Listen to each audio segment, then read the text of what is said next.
එඩ්ජ් එකේ තියෙන දොළපාරකට. හරිම ලස්සන, හරිම සීතල වතුර තියෙන, ඒ වගේම ලස්සන පිටු මාළකට ඉන්න දොළපාරක් නේද. ඉතින් සීතල ජීවක ඇඟේ දැනෙන වෙලාවක මොන හදන්න එඩ්ජ් එක නේද. මේ ඔයාලට කියන්නේ මේ දොළපාරේ තියෙන දොළපාර මැදින් තියෙන ගල් ගහක්. මේ ගල් ගහ මැදින් අපිට යන්න පුළුවන්. ගිහිල්ලා අපිට එහා පැත්තට මත වෙන්න පුළුවන්. බලන්න මෙතන තියෙන සුන්දරත්වය. මේ කොළ පාටත් එක්ක මේ වැටලා තියෙන හිරු එළියත් එක්ක මේ ගලන ජලයත් එක්ක මෙතන තියෙන නිදහස මට වචන කරලා කියන්න බෑ. මේගොල්ලෝ මේ නයිට් එකට තමයි ඇක්ටිව්. දැන් ඔය ඔහේ ඇම්බුෂ් කරගෙන ඉන්නවා.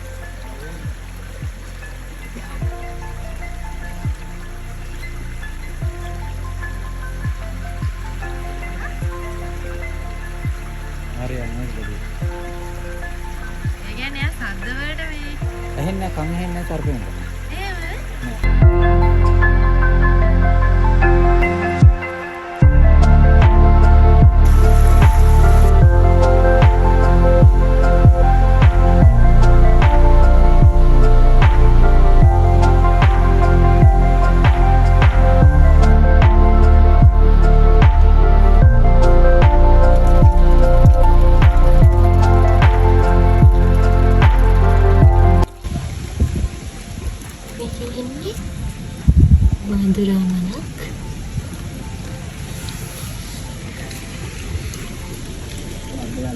මේ පේනවා. මෙන්න මේක තමයි කළු රැස්ස කියලා කියන්නේ. මේ කළු රැස්ස මෙච්චර චූටි. මේකට ලොකු නැහැ. මේ තියෙන්නේ වටැස්ස. වටැස්ස කියන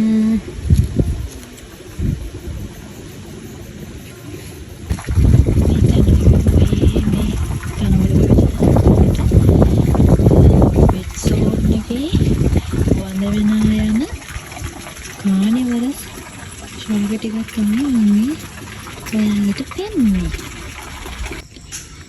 මේ තියෙන්නේ මේ කැලේ මැද තියෙන ගෙදර. මේ ගෙදර අම්මා කෙනෙකුයි යාගේ පුතයි තමයි ඉන්නේ. අපිට ලංකාවේ අයටත් මෙහෙ ඇවිල්ලා ඉඳලා කැලේ ඇවිදලා යන්න පුළුවන්. මේ තියෙන්නේ ගයිඩ්ස්ලාගේ ගණන් තමයි.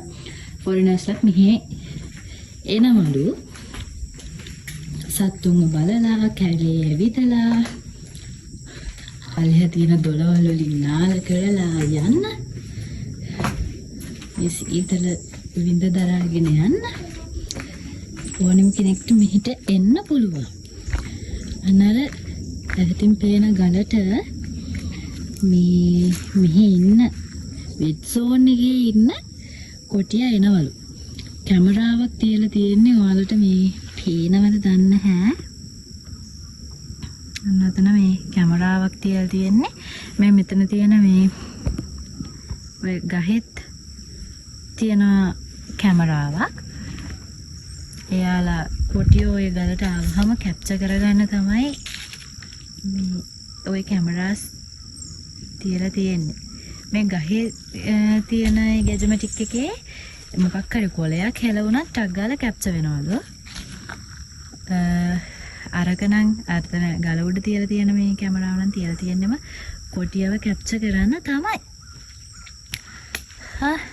මේ බලන්නකො මේ මොනවද කියලා. මම දන්නේ නැහැ. නේ රම්බුටාන් ගෙඩියක් වගේ ගෙඩියක් තියෙනවා.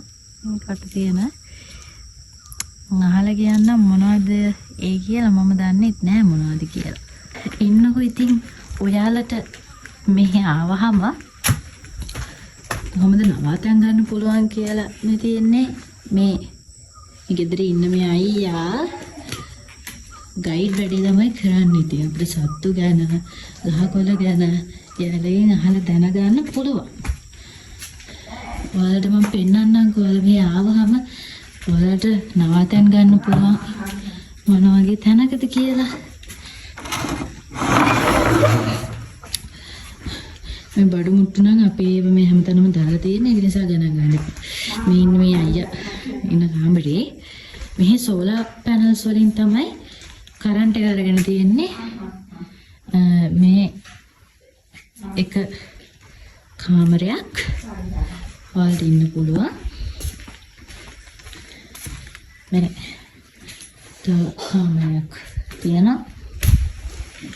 ඉතින් සාලේ ඉන්නේ එමෙහෙ ඉන්න අපේ ආච්චි අම්මා.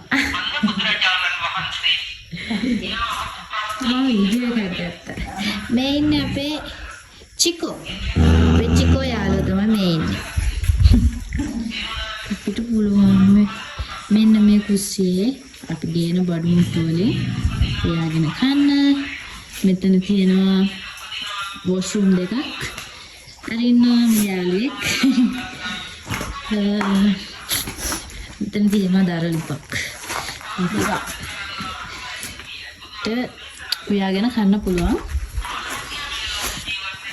මෙතනින් මේ වොෂ්රූම් වලට මේ වතුර එන්නේ නැහැ උල්පත් වලින්.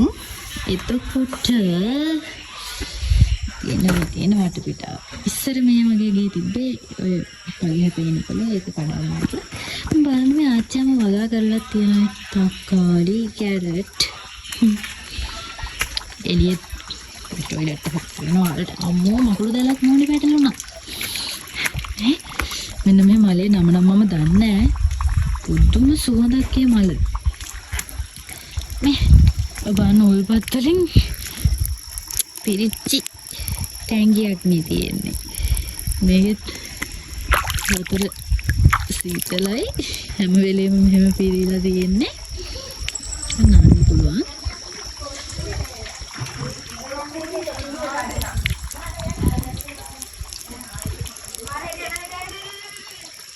ඔන්න කොහොම තමයි ඉතින් මෙහෙ වටපිටාව.